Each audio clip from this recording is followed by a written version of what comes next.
the Northwest 200. It's right on the north coast of Northern Ireland. It's 15 miles away from the Giant's Causeway, which is one of the wonders of the world.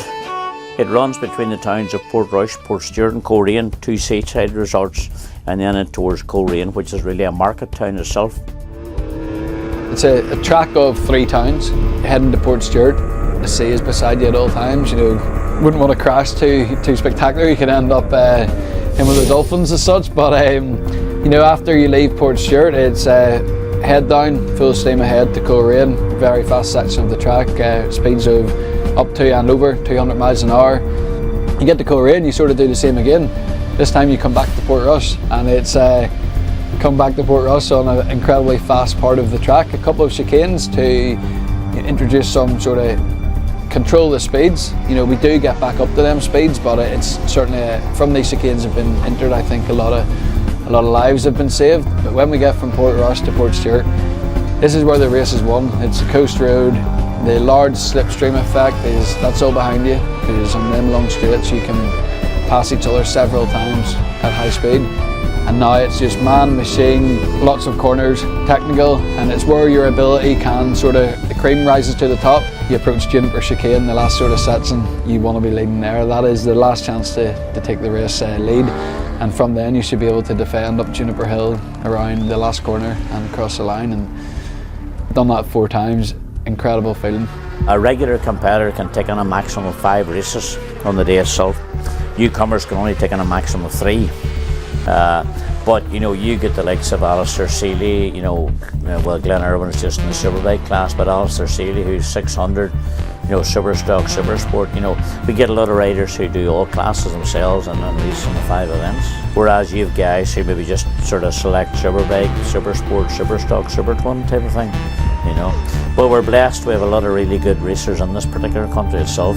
The Northwest 200 is a mass start, which is the big difference. The only other road race, if you like, which is a mass start, I suppose probably Macau.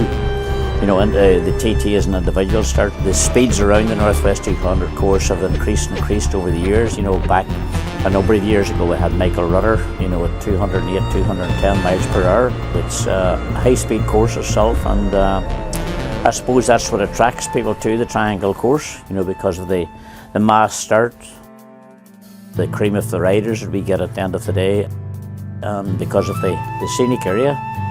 Yeah, it's great, isn't it? You know, that's part of the reason why we come to Northwest 200. We enjoy these beautiful golf courses, and on a Wednesday, it's quite a different format than we normally race, where you get a day off in between. So yeah, really enjoying it. The thing about the Northwest 200 and the difference is it's very much a family event. You know, the parents come here with the kids. You know, you have a lot of people who travel here. You know, there's a lot of holiday homes around the area, caravan parks, motor homes, you know, right across the north coast here. So, you know, all those people are down on their droves to watch the Northwest 200. So, very much a family event. When I was a kid, instead of going on holidays, it was, you know, a May holiday to Northwest 200 to watch my dad race, and been absorbed in that atmosphere, so it never leaves you. Even you grow up, you sort of remember them childhood memories. You know, it's really special memories. As I was growing up, obviously coming here, Portrush was one of the main places to go. Not so much Portstewart, but Portrush, because we've got that big amusement centre. Just the beaches and stuff, it's where you came, and obviously to have a race around here as well, it just makes it even better.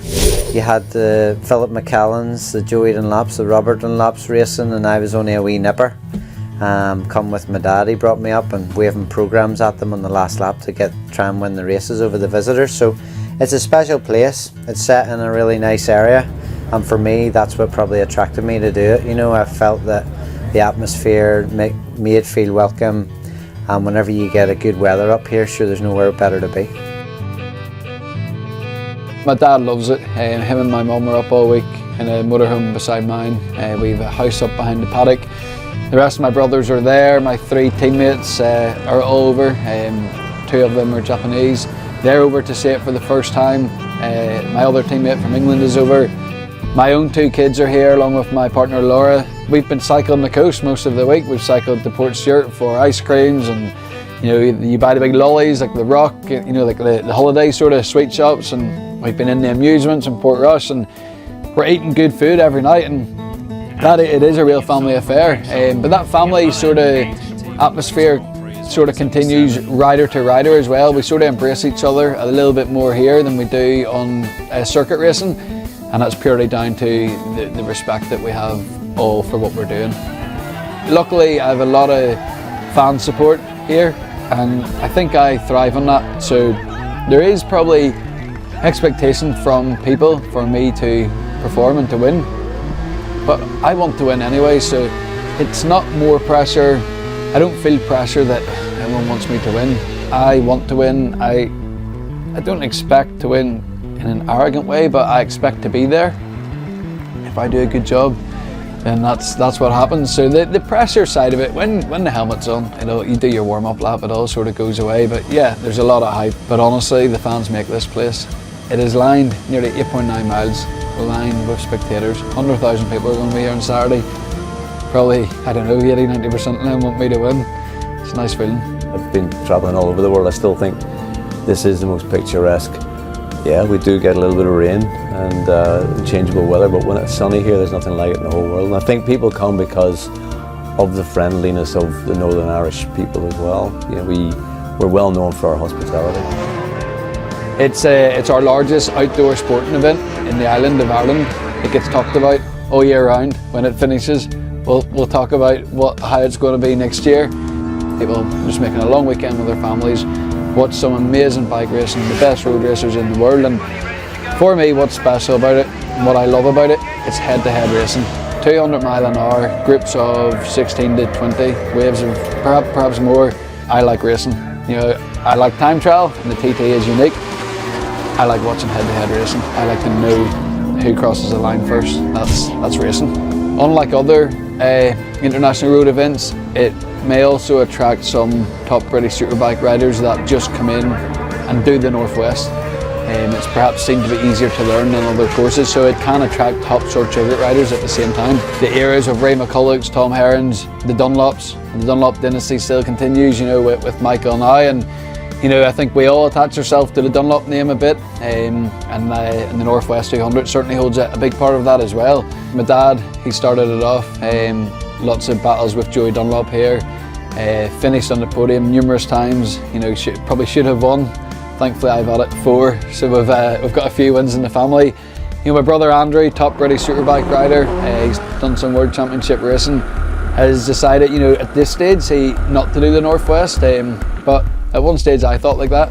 We've just spoke about the dangers. It's a different commitment. You know, when you commit yourself to this, you are accepting that you probably are increasing the likelihood of achieving your dreams. You also increase that, because when you win here, it's fairy tale, but you also increase the chance of the worst happening. So Andrew has stayed away from it, and I think he perhaps a promise to my dad, but I think I made the same promise, and here we are, a few years later. This week I'm in the Superbike and the Superstock 1000 class, so my reasons are I ride Superbike week in, week out in British Championship, and a Superstock 1000 is very similar, both 1000cc bikes. 2 classes, 3 races in total on the main race day Saturday and 1 race on a Thursday evening. It's enough.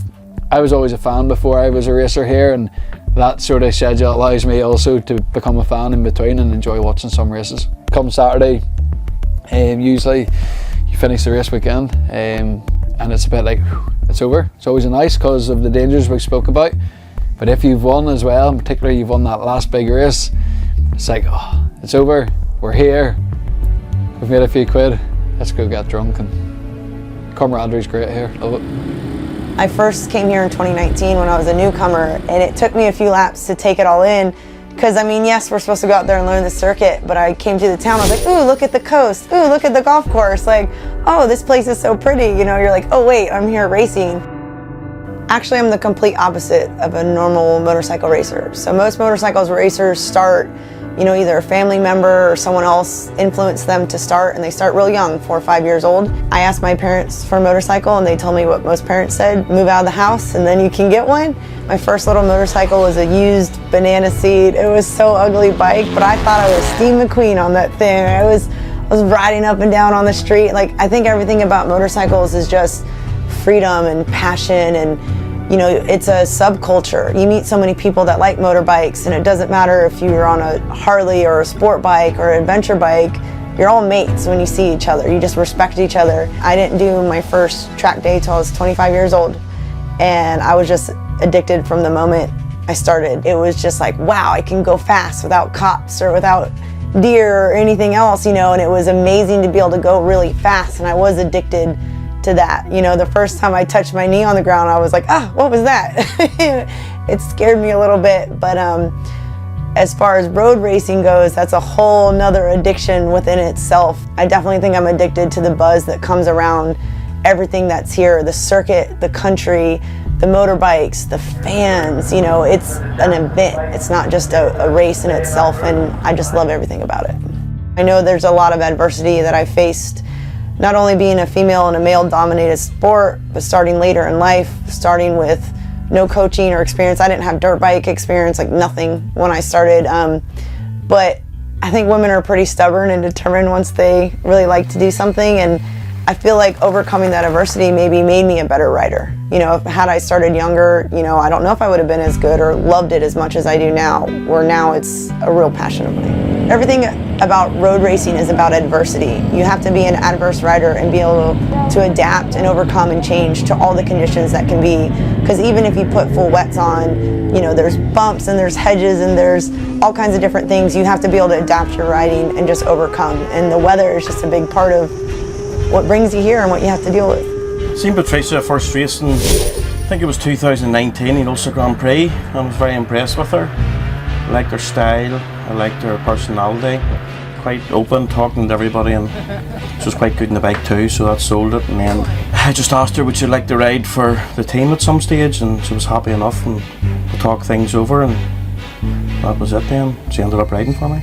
I'm going to be racing in Superbike, Stock 1000, and Super Sport, all on Kawasaki's. 3 separate bikes, so it's a real proper Superbike, about 225 horsepower. Stock 1000's about 207, 208 horsepower. And then we have the ZX6 R2 that's putting out about 127 horsepower. Motorcycles are so much part of the culture here, and I love it. You'll see fans, they're so dedicated. It's unbelievable, incredible to me. Like, I'll go to a gas station and there'll be motorbikes up and people will recognize you, or you'll go anywhere and it's just like, the fans here are incredible. I love all the fans here. Like, truly, it's a big part of why I like coming back. And it's just great to see from year after year the same people come back and see how much motorbikes are just so much a part of the culture here. I think that's why this proper road racing is so successful. It's nothing but top-notch riders, top-notch performance and everything that they put on. The whole show, the paddock, everything around the circuit is top tier, which is, for someone that like me, that's a professional circuit racer back home, some of the national level races seem a little bit more scary and stuff, but something like this that's put on to such a high level of professionalism makes me feel more comfortable about being here. And it does add an added value of safety, which in road racing is important, which makes me feel more comfortable to be able to come here and be able to race and put on the show that I do. For me, when I come to do the roads, it's to come and have an amazing experience, have an awesome time, to do something that even most pro racers on the planet never get an opportunity to do. As a racer, you always just want to be first if you can, but for me, taking into what road racing is as an experience, it's just doing the best that I can every single lap and constantly improving. As long as I constantly improve and at least beat somebody, I can't finish last. I came all the way from America to be here. Nothing's gonna stop me from riding. So women are tougher than guys anyways. I think if anyone can do it, I can. Road racing's the best thing in the world. The best thing in the world. It's always a challenge on a real road course. This year I'm just racing in the Super Twins class because this year I'm racing Super Twins and sidecars. They don't have the sidecars here anymore. But I've raced 400s, 600s, 1000s here. We're right on the coast here, which obviously adds to the weather and brings in some interesting conditions. You know, I do think they're in a different level sort of compared to the TT regards promotion, etc., and not being as well known. And I think it's slightly unfair. I see Ireland as the capital of road racing because it's got so many. It's got all the Irish nationals that happen as well. So, Yeah, they need to do something about that, because people need to know about this absolute spectacle and how we get to race at 200 miles an hour on real roads that get closed off for us to compete on. The hospitality here is second to none. You know, they just welcome you with open arms. They love the sport, and you get that feeling from everyone when you come here and you race. These events attract, you know, quality racers, and some of those are female. And that's what's great about the sport. There's no reason why women can't be successful and competitive. Even more so now, you know, I've seen it evolve over the many years I've been involved. You know, bikes are changing, and opportunities are getting better for women, and that's what I'm really pleased to see. I'm a big fan of Northern Ireland anyway. I've got roots here, and I feel like I come home when I get to race here. So. I definitely enjoy being in Northern Ireland. It does have a strong kind of connection with me. It could be a little bit to do with like the way I grew up. You know, it's a bit more sort of rural in Australia. It's somewhat farming kind of feel and community, and Northern Ireland's a little bit like that. You know, you sort of come here and it feels a little bit more rural and spread out, and there's fields and cows and sheep and farming, and you know, I mean, it does have that sort of connection to home a little bit in that way too. Yeah, I had the pleasure of coming across to the Northwest 200 originally as a competitor going back many years, and once you come for the first time you kind of see what the event entails, how friendly the local people are, and just how accommodating everybody is. And I've been fortunate enough to be invited back in a role in the media and broadcasting for the past 20 years, and I've rarely missed a year since then. And each and every year you kind of look forward to coming, because it's a race meet with a little bit of a difference. When we're at BSB, it's all bang, bang, bang, very intense, you know, from first thing in the morning through to last thing at night, which is absolutely fantastic. And here it's just a little bit different, because it's over a week and it's a lot more relaxed, and the riders go for a beer and everything else. But yeah, I love it, you know, the atmosphere is fabulous. It's just pretty much the atmosphere with all of the spectators, because they're coming now from all around Europe and across the world. Nobody's been here for 3 years, same with all the other road races, so the tension's building, all the grandstands are sold out, so the atmosphere is getting brilliant. Well, it's in our blood, you see, in the old days, but the Northwest has always been something special. I've decided not to go out in the Super Twin race because we're up against it with a few problems with the bike, and in these conditions, yeah, they're so brave. Everyone's so brave racing in these conditions on real roads, and it's not for me anymore. There wouldn't be anything for me to gain from this. This is a mass start, and you really can't see anything. If you're in at the front, you've got a better chance, but if you're middle or back of the pack, you are just in water. It's quite a scary experience. Here we go then. Wait for the national flag to be raised, and we're away for 6 laps of Supersport racing. The straight engineer and Supersport boys are away now, and the photocab and Nickel Oil's Northwest 200. Our first race of the week. Seeley tight as well. Seeley absolutely wiped their nose, and that's exactly what he needed to do. So David Todd still chasing Alistair Seeley. 34 is Seeley, 74 is Todd. But then, right there is McLean on the 56 bike from the 99 of McWilliams.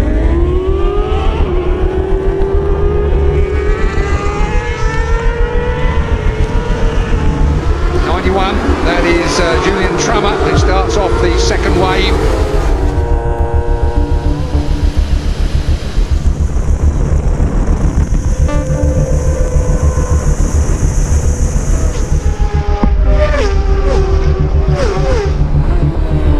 Jimbo Hillier up the inside of Alistair Seeley, not quite. Seeley manages to swipe across his nose.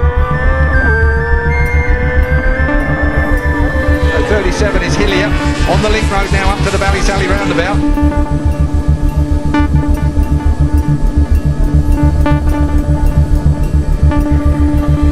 Great start. I've got to say that has been a fantastic start up front from Davey Todd. Keep an eye on him. I'll tell you what though, Jeremy McWilliams in this kind of move, he is a weapon. How many times have we seen McWilliams in the wet? And he's got that kind of experience. Wet weather is about experience.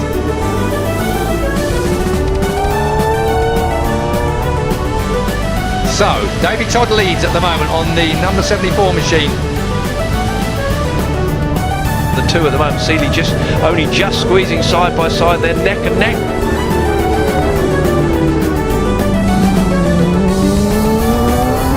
Seeley looking absolutely majestic here. He's got it done. It is going to be Alistair Seeley that wins the Strain Engineering Supersport race. The 4 laps have been immaculate from Alistair Seeley. You know, I wanted to reach that 25 milestone of wins, and it came, you know, quite early in the week, where the first race we got it done. It wasn't an easy race. It's going to be a long time before anybody ever breaks Alistair Seeley's record. You know, and unless there's some of the up-and-coming younger guys who are going to be here for a long number of years, that record's going to sit there for a long, long time.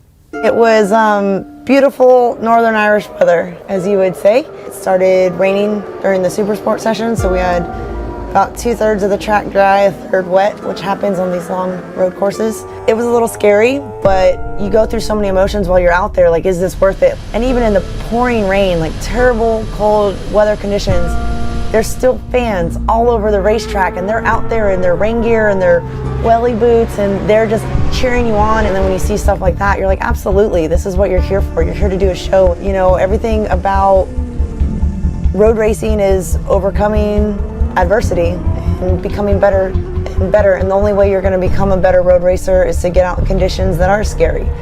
And, you know, it's interesting to me because people always say, oh, you're fearless or you have no fear, and that's not true. We do have fear, but I just feel like you have more determination than you do fear. There's sections of the track that give you emotions of significance, and then of course, like the top speed, you sort of, it feels like the road becomes narrower and narrower the quicker you go. So certain parts of the track, you have different thought processes, and you go through different emotions. If you're scared of heights, it's that feeling of that self-preservation. It's something within. It's not really a conscious. It's a subconscious thing in you that stops you from doing something that you think's dangerous to yourself.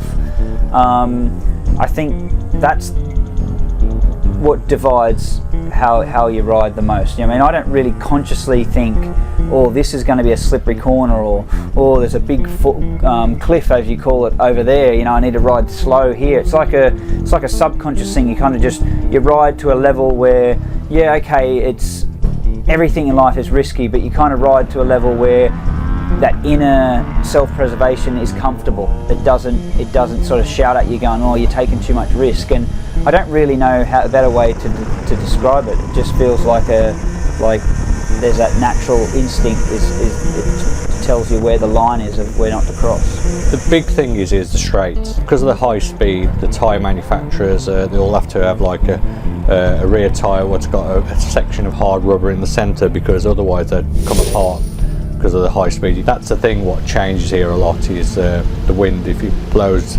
down the straight, you can pick up an extra 10 miles an hour. Vice versa, you can lose, and your gearing is very, very critical here. Even on the big bikes, you think they'd pull gearing, but when you're sitting there, when a motorcycle gets to 200 miles an hour, the aerodynamics on a bike changes massively. It's not the most aerodynamic thing in the world. You need a lot of horsepower to push it through it going down there 200 mile an hour. It's like really opens your eyes, but it does make you, when you come in, you go, wow, like you could never do this anywhere in the world. Like, it's fantastic. I used to come here when I first come here, and I'd be the only probably BSB rider or one or two people, and look at it now. It's Josh Brooks and Glenn and all the lads. So it's good. It attracts these kind of people because the circuit, the TT is hard. It takes a long time to learn it. For any professional rider, really, it doesn't take a lot to learn this place. It's quite, if you're good on the brakes and you don't mind a bit of danger, because all racing's dangerous, but obviously you've got more because this is a road circuit. It's very unique that you're travelling it so far on one straight for so long at such a high speed. Pretty special for the rider because you don't get to experience that much in your life. Then, one of the favourite parts of my track is University, where you come up and through a roundabout. So it turns into a scratcher circuit there. It turns into what I feel is like a real circuit. You've got part of what it feels like a natural circuit environment, and then you're back out again onto the long straights. Once you get down into Metropole, then you're onto that beautiful coastal road, which is sweeping and blind crests and late breaking points through chicanes and lovely sweeping bends, again, over a hill crest and onto the start finish. It is like, 2 or 3 circuits in one. I enjoy riding in the wet. You're finding your way, feeling the patches. There are slippier areas. You need to take more care, and places where you can really push on. So to me, I enjoy riding this racetrack, but whether it's wet or dry, to be honest. It's a little bit more tricky, believe it, in the dry than it is in the wet for me. Because you've got more riders in the mix.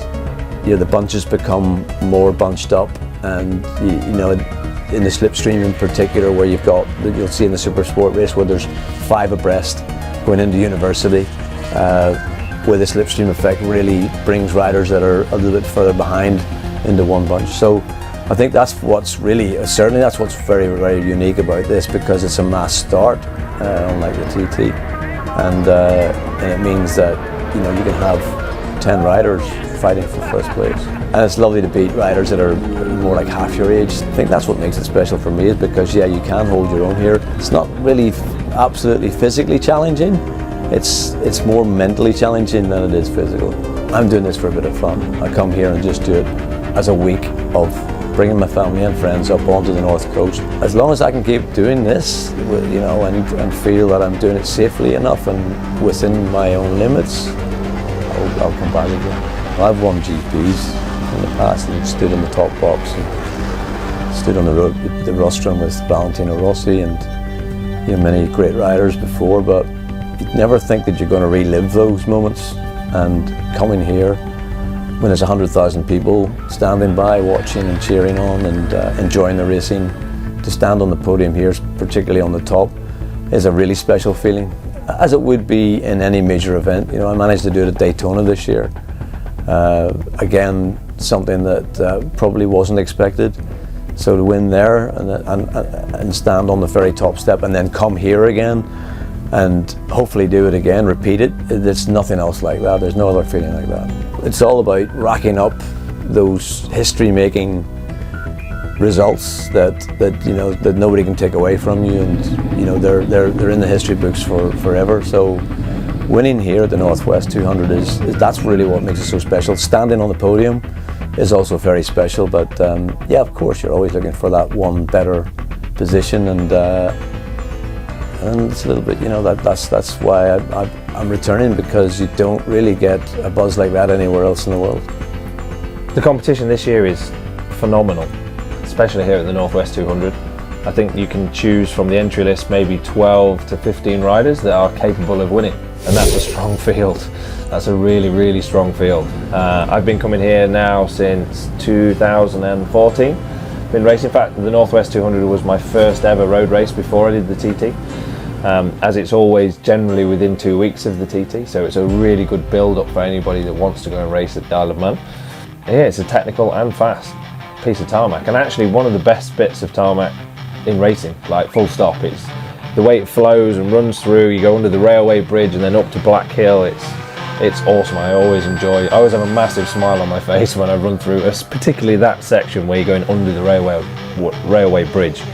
It's just really good fun. It's really good fun. And I've not won a superbike race here at the Northwest 200. So I've won at the Isle of Man TT, I've won at the Ulster Grand Prix, I won at the Cal Grand Prix. There's pretty much 4 big international road races. They're the 4. And I've won the superbike race at all 3 of them events, but not here at the Northwest. We're all in it because we like the rush. Bikes are a very freeing contraption. Anybody who rides a bike will understand what I mean by that, when you can go into your own little world. We get to do that on a very extreme basis. Put yourself away from real life. You can go off into your own little dreamland. And to do it and race with other people that are like-minded, because obviously everybody here is like-minded. We're all very similar in character, one way or another. To be able to do that with them sorts of people and all enjoy it and respect each other is what life's about, I think. And I think I can speak for all riders when I say it's absolutely epic. We all love it. Yeah, do you know, whenever you're here and the weather's like this, it kind of makes you think that I definitely wouldn't want to do it. But then the likes on Tuesday when the weather was nicer, you do get that buzz, you get that little bit. I'm a motorbike rider, I love racing, racing's my passion, and it's hard to not want to do it at them times, but I need to be 100% committed to it, and at the minute I don't have that commitment. In all honesty, I want to focus on the BSB stuff, and I think that's where my priority is at the minute. Everyone knows that I'm from Macau, and Macau is one of the famous road races that we have in the world. So growing up there, that was one of the races, one of the big events that happens each year. That was really what I knew first. So obviously coming here to the Northwest, it's very similar to what I was used to back in Macau. So I actually absolutely love it. We get to the Turkington Superstock race then, our second race on Thursday, preceding the full race on Saturday. Watch the flag, the lights are away. Who's got wheel spin? Look at Richard Cooper. Richard Cooper lights it up on the 47, goes up behind Alistair Seeley.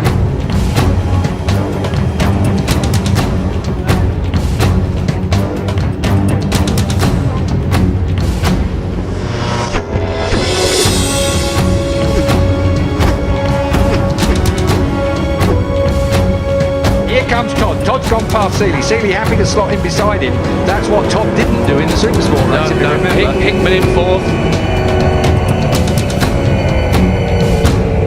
Balasali roundabout, the magic roundabout. Second gear all the way through here. Seeley is looking to make a bit of a gap already. Driving off of there, that's the Yamaha out in front, the IFS Yamaha.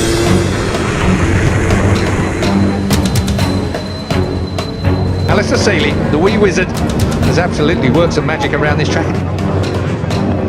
Next one back is, of course, Robert Dunlop, but it's not going to. Michael Rutter on 14. Here's Alistair Seeley, who makes a double out of day one here. Absolutely superb, imperious ride then. Alistair Seeley takes the Superstock race of the day. It was a dream start to the week, and we'll see what we can do for the next 4 races for me. We have Supersport's first race for me, followed by Superbike, and then there'll be a Super Twin, which I don't do, so that'll be a bit of a break for me. Pretty tough day because it's 2 races back to back, wee bit of rest in the middle, and then go again last 2. I'll probably keep coming back, like Jeremy Williams, 58, 59, still in the mix in all the races, still winning races in America and stuff. So as long as you keep yourself fit, healthy and competitive, and have a good group of people around you with family and sponsors and team members, then, you know, I don't see why we can't keep going. The Northwest 200 first was commenced in 1929. It was introduced initially by a bunch of enthusiasts, and these guys in 1929 decided they wanted to run a road race. So the road race initially was in the northwest of the province, which was in their area. The enthusiasts then fell out at one stage, okay, and there was a disagreement within the camp. So they moved the event from that area to Portrush. And the first event in 1930 actually started outside the Maharaboy Hotel, which is only a few miles from here on the course itself. And because at that stage the riders started off on an individual basis, they completed 200 miles in total, so it was called the Northwest 200, and that's how it got its name. In 1973, the race went through the town of Portstewart, went up the main street of Portstewart. It didn't run that particular year because of the troubles in Northern Ireland, and the government in Northern Ireland said that they wouldn't allow any highly populated events in town areas itself. So the event was cancelled because of the troubles in that particular year, because their concern was that there may be bombs left in those particular towns itself. So the event was cancelled in 73. It then kicked off again in 1974, and the new route was down towards York Corner and then towards Coleraine. At that stage then it went towards what we call Shell Bridge, which is further up from University Corner, and it came from there then back to Portrush. In 1978, the road service introduced a new what they call the link road, which meant that when you go to University Corner you turn left and go to Ballysally roundabout. So that route has been used ever since.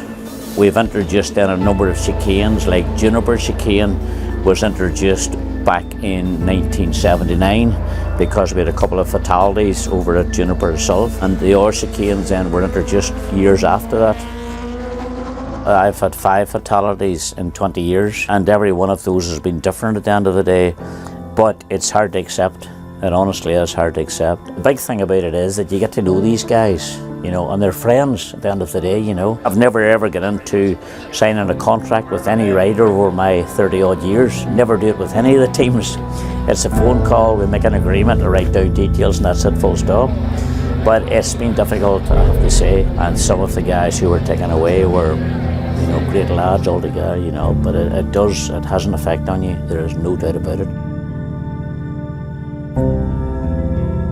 Gary Mason, obviously I used to be a professional motorcycle racer. I've done the Northwest 200 in 2010, 2011. But one thing, like any sport and road racing, there's a dark side to it. So when it goes wrong, it goes horribly wrong. And obviously we stood on the corner where one of my best friends, Simon Andrew,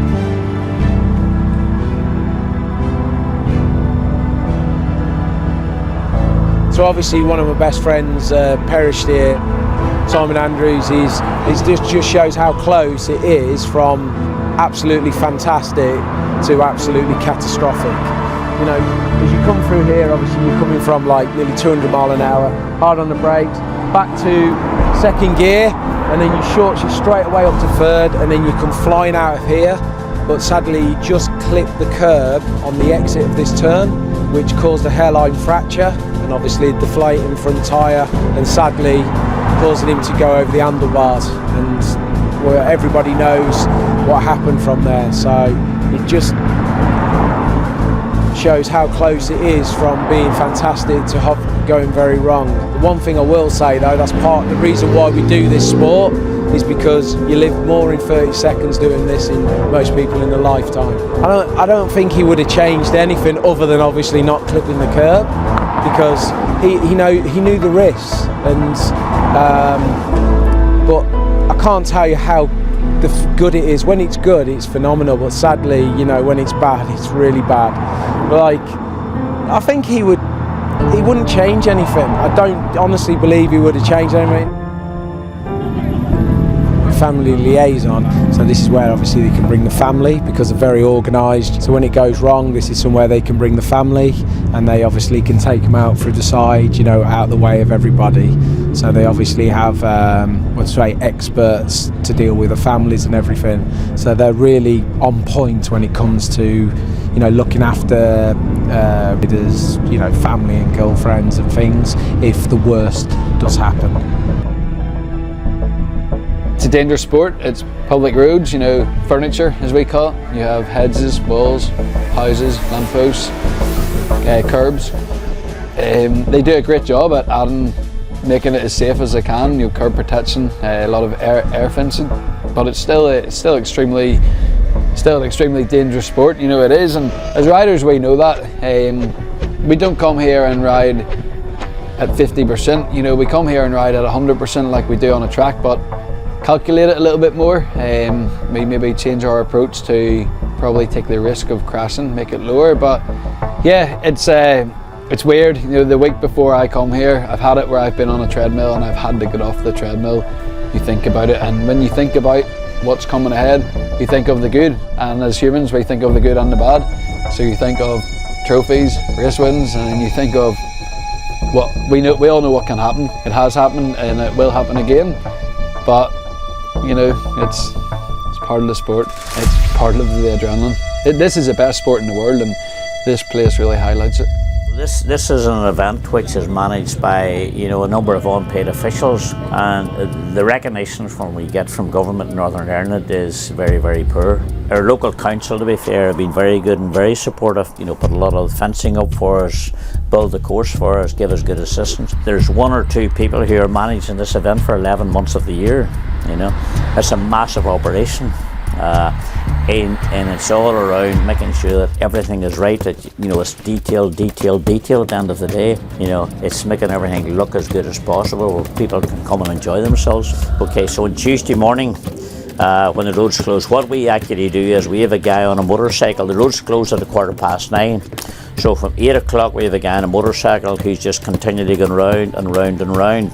Then we send out our stewards for an inspection of the course, I then would do an inspection and check, okay, which vehicles, are there vehicles parked on the course? Yes they are, we need to get them removed. That is the issue and the problem. And then because it's a road race, it's not like your BSB events, which are completely different. We can have so many different things. We had a dog out on the course on Tuesday night, okay, on the last practice session, which we had to get off the course, if you like, run across the course itself, so the guys had to catch that. We had a pregnant lady at Church Corner who wanted to get to the hospital between practice sessions, so when I came around then we had to get the ambulance to take her to the hospital. We have had every scenario under the sun, you know, which has happened at the Northwest, you know, but it happens and you just deal with it and you move on. I'm actually still not recovered. I crashed pretty bad about 2 weeks ago, racing in America. And I remember sliding on the ground and all I could think about was, oh no, I'm going to Ireland in 2 weeks. You know, like that was more important. I still have road rash on my knee and I still have some broken bones in my foot and my hand. I actually had to buy a boot size up just to fit it on my right foot so that I could be here, but your right foot's not as important as your left foot. It's kind of part of the sport, you know. I think safety gear is so important. So much, whether you ride on the street or obviously to the level that we're doing, safety gear is what saves you when you have a crash. And there's good crashes and bad crashes, and I think it's just kind of a love of a sport. You have to, as a racer, know that you're gonna crash. You have to accept that.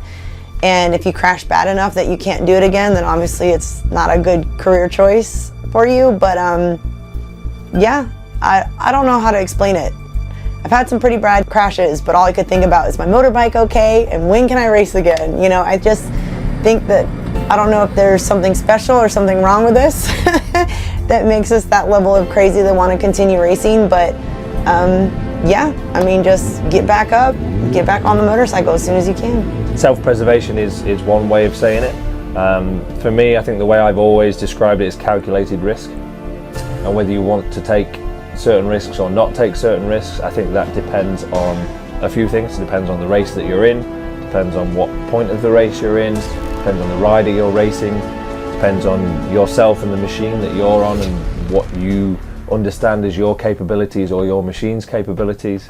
If you're really in tune with what's going on inside your bubble and what you think is going on inside your competitor's bubble, then sometimes it's worth the extra risk, sometimes it's not. And I think the clever riders will work that out fairly quickly, and then it's up to the rider then to understand or want to or not want to, or make that decision of, yes, it is worth the risk, I can have a go and I think I'm all right, or no, I'm not in that position to actually have a go. It's just you have to take it in your stride. I think it's the same for everybody, so you don't try and like get too down on the fact that it's you know, the weather's disappointing me. It's the same for everybody. I think the important thing is to stay safe, you know, not to try and continue to push when the weather's suggesting that it's time to ease off a bit. I think it's critical that you recognise where you're at and what you can do, and that's the same sort of sensation that, you know, if you were winning the race, what stops you from going even quicker and quicker and quicker? You know, at some point you get to that level where you feel like that's where the limit is for today, and I'm comfortable to go around here this fast and it feels good and I'm okay with it, and that's where I'm going to draw the line. You know, you're forever exploring where that line is. You know, it's never a fixed line that's just there permanently. You're always trying to, you know, just nudge it on a bit further. That's natural with development and speed, but you have to then at the same time respect when you get there and that feels like that is the limit. You have to be able to and be willing to go, right, that's where we're at today, and just hold it up.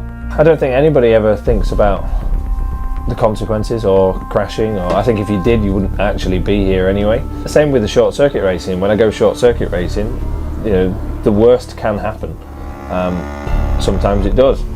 I think that's also the risk element is needed actually, and if we sanitize it too much, then the whole experience completely disintegrates for me. It's not the risk element is part of what I enjoy about doing this. You know, road racing obviously heightens that more because there is more risk.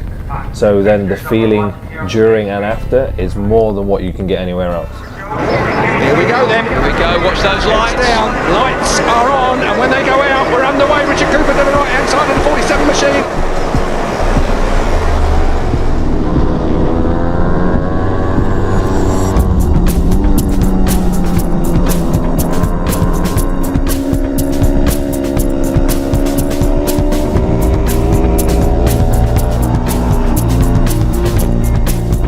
Hickman riding the Aprilia, he's down in 10th position at the moment.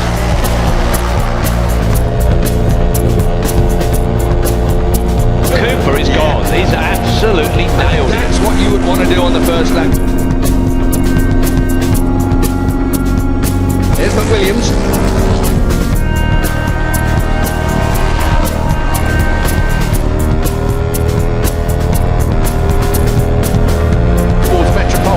Slipstream City, especially on a nice little twin like this, you've got to really get that bang on dead right.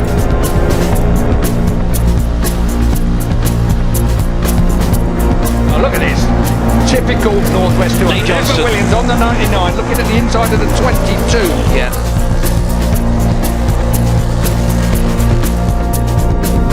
Oh, round the outside, Lee Johnson. You cannot surely do that. He's done all that, he's done up the inside of the church.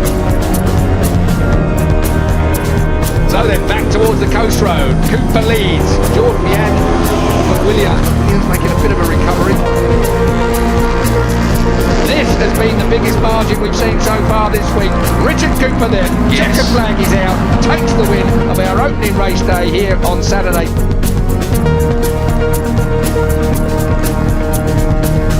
We've finished on a really good high, in a really good place. Actually finished the race I think in 13th.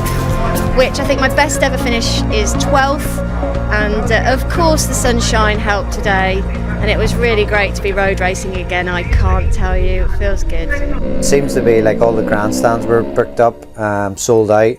It just seems to be because we have had that 2 years of COVID, you know, everybody's busting to see motorbikes again, especially road racing.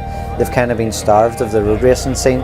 There's nowhere better to be, and I would say the action's going to be very, very close. Away they go, oh, bit in the air for Davey there. Davey Todd got it launched, and that has really messed up his start. He's going to be swamped now. And it's Alistair Seeley, number 34, out in front. Who's that? Someone's wide there. Healy Harrison. Dean Harrison on number 2 is coming for it as well. Bottom gear, blasting up to the Mill Road roundabout now. They'll have to think a little bit more about Station Corner than the Super Twins did the preceding race, that's for sure.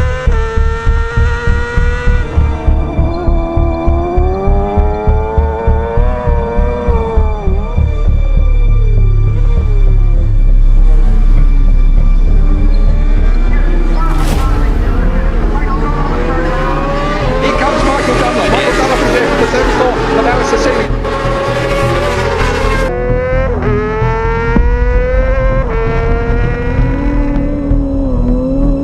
Lee Johnson then in front of David Todd again. David Todd will drop in behind Lee Johnson, slipstream if he can. Look at the power of the Paget Honda. Wheeling that 600cc motorcycle past Lee Johnston.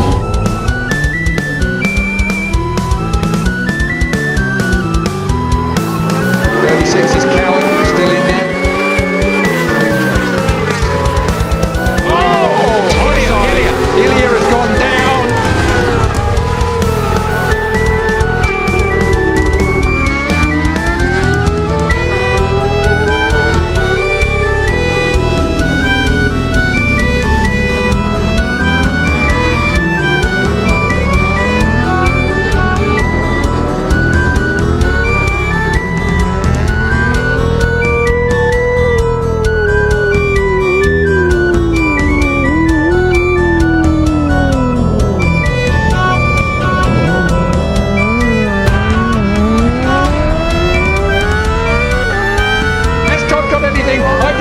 I think Lee Johnson has outsmarted Davey Todd. Davey Todd might have the passing motorbike, but it's the number 1 that's going to win over the line. It is the checkered flag, it is Lee Johnston, and Davey Todd outsmarted by Lee Johnston. Unreal.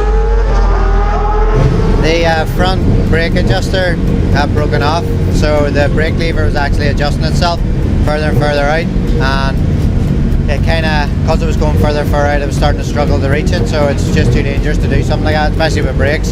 So the bike felt a little bit down in speed as well, and the temperature was up quite high, so it's kind of, I think it's just one of them with the brake, and the bikes seemed to be getting slower and slower. It was just smart to pull in and do the right thing, so a bit disappointed, you know, but I think it would have been a hard race if the brake hadn't you know, messed up and we had to stayed out there, because we seemed to be dropping back and back on speed. So we'll just crack on with the next one, see how we get on. You know, we're on a super stock bike. I went faster on it than the super bike, so we'll just hang in there and see what we can do against the bigger, sort of probably bigger capacity machine, or the more horsepower machine, sorry, and see where we end up in the end, you know. Looking at the lap times, what I done on the super stock bike would have put us about 6th in the super bike, so kind of aiming for top 6 in the super bike, and that would be a bonus. Yeah, I think getting the more track time is critical. If you ride every class, not only does it give you an opportunity to win a race and find that if you have a problem with a bike, or there's a certain category that you're not excelling in, then you can kind of make up for it in one of the other classes that you're riding, and like I said, get more and more laps. You know, the more classes you run, the more opportunities you get on the track to learn more and improve your skills and fine tune. At short circuit racing, you do so many laps. If you just rode one class, it doesn't really matter, because you end up doing, you know, 80 laps in a day anyway. So if you can't figure out the best way around in 80 laps, most of the time you've figured out the best way around in about 10. But you're forever working on tuning the bike and finding that last 10th in the machine. Whereas on a circuit like this, I think, and particularly that pattern sort of is very well set in street racing in general, it's probably, of course the motorcycle setup is extremely critical, but I think there's so much more you can gain out of yourself just by applying yourself and adjusting your technique to improve. So the more categories you ride in and the more laps you get, the more opportunities you get to you know, learn that on the circuit. But for me, because of contractual requirements with the brand and the team, I'm only riding the superbike. So it'll just be the superbike class that I ride in. In some ways, I'm missing out because I'm not getting all those other categories practice sessions to learn the track and improve more. But at this point I'm in my career, I'm very experienced, so I can lean on experience to sort of make up for that deficit a little bit. And also the focus is maybe a little bit more direct, because I haven't got the other bikes to you know, dilute my focus. I can just, you know, keep it all on the superbike and that one bike and that one category. Nerves, yes. What is it called? The buzz for road racing. I'm not nervous. I'm actually thrilled. Blue skies, sun shining, dry racetrack. I haven't had a full day like this before. It's more like just anxious, like I'm ready to go. It's like telling a kid to go to sleep on Christmas Eve when they can see all the presents under the tree. Like, I know it's there and I want it. I feel strong, I feel confident. I know I'm gonna go really fucking fast and whoop ass. Here we go then, getting ready, watch the red lights. When they go out, we're away. Here he goes. Oh, Glenn Irwin had to really use his body to get that bike back over again. Dean Harrison slots into second place at the moment, and it looks to me like Pete Hickman just got swamped at the start there.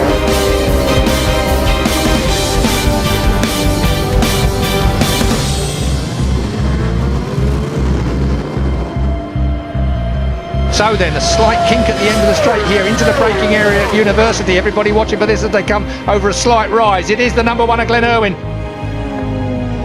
Oh, Hickman's made a mess of it. You know what he's saying? I can tell you, but I can't repeat it.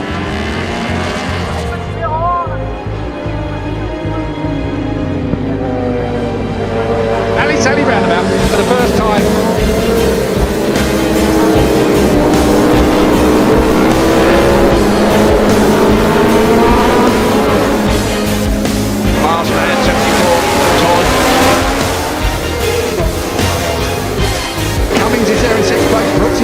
At the moment, Seeley, Hutchinson, Rutter.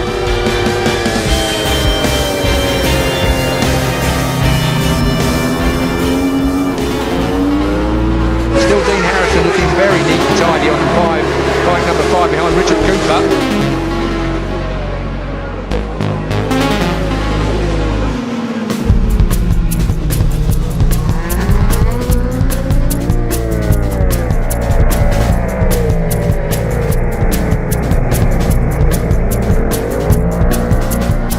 Cooper that might end up winning this if David Todd doesn't get it absolutely right up the inside of Glenn Irwin. Irwin has got it right now. We're going down to the Macroboy chicane now. Here we go, David Todd picking up a slipstream. I don't think he's close enough to make a break, is he? He's looking at the inside line down into Macroboy.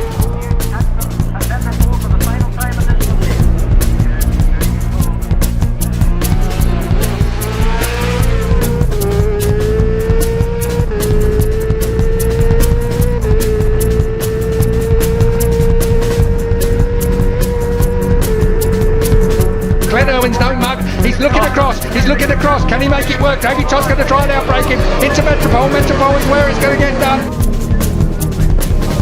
Can Irwin get under him? Yes he can, Irwin makes it underneath and this is the last lap, I remind you.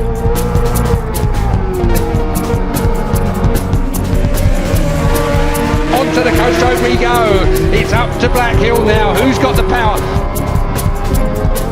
And there is another little bubble from the man on the 74 machine. He can't get the power down. If he can make a pass here, he'll be a miracle worker. It is going to be Glenn Irwin surely into the final chicane. Checker flag is made ready. The number one bike. So the applause of the crowd here. He takes his fifth win on the drop, on the bounce. It's Glenn Irwin.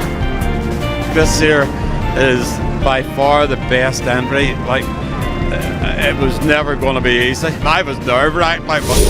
Even in me in the end was going, come on Glenn, like where, no, it was fantastic, like brilliant. It must be brilliant to watch out around there as well, like. So it looks like it's going to go here all day. Lap records, yeah, my nerves shaking. I think the fans probably witnessed one of the best superbike races in history. That's the hardest one I've ever had around here.